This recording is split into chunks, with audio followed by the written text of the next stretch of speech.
Welcome back. Well, many people will suddenly have found themselves juggling their own work with their children's schoolwork at home. And since we don't all have a graduate diploma in teaching, how can we ensure primary school children stay on track with their education?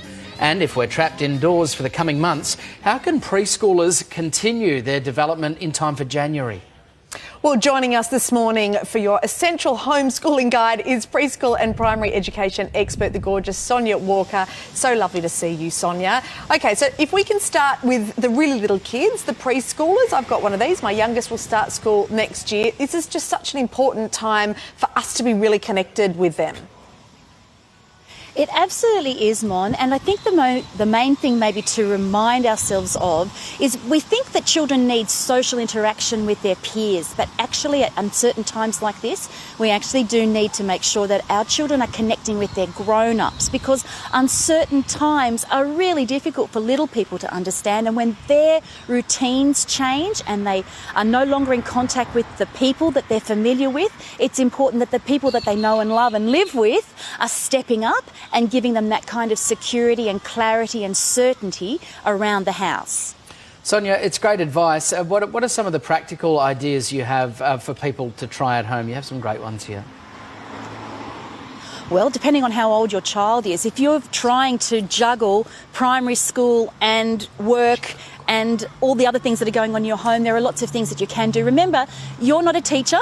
As a parent, you chose not to do that for your career, so no teacher's expecting you to be that educator. However, there are ways that you can add structure and supervision and security to your children as they learn at home. So, for example, if you have some primary schoolers and they are learning their spelling, there's some creative things that you can do. For example, our speech pathologists often get children to build towers out of letters to spell their spelling words. So get a Sharpie pen or some stickers, put the letters on the Lego blocks, and off they go. They can build some towers. We also do a very, very high trade in Nerf guns around our practice at Kids First Children's Services at Brookvale. So what our speech pathologists do when they're working with kids with literacy is they put the spelling words up around the room. The children have to close their eyes, and when they can spell the word with their eyes closed, they can shoot it with a Nerf gun. Wow. And that always gets the kids engaged in the learning activity. If my 4-year-old Jock is listening to you now, you have his attention. That is awesome. Sonja, also for primary school age kids, I know parents everywhere are really stressed, and I think it's really important for the message to get across that everyone's going to be in the same boat. Don't feel like your kid's going to be left behind if you're not nailing everything.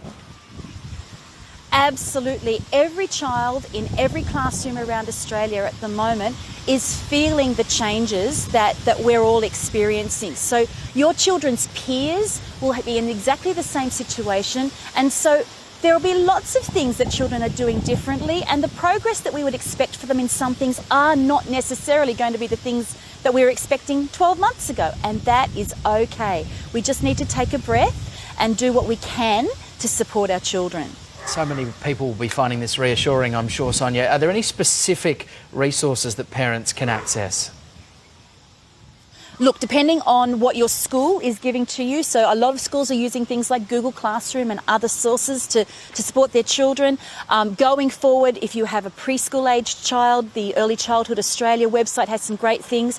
Here at Kids First, we are developing and are releasing a school-ready toolkit that will be available nationally by the end of this week, and that's being developed by our speech pathologists, our child psychologists, our occupational therapists, our teachers, and that's designed to give families 12 weeks of support as they can engage with meaningful activities for their children, as they support them with their learning and development as they go through this period of physical distance from their preschool and their school teachers. Sonja, it is just so lovely to talk to you. I just like you. I love everything that you've got to say. It's so good. It's such a stressful time, and if we can try as parents to minimise our stress as much as we can and know that you're not alone and everyone's in it together, and to just have sensible advice from people like you, Sonja, it means a lot. Thank you so much.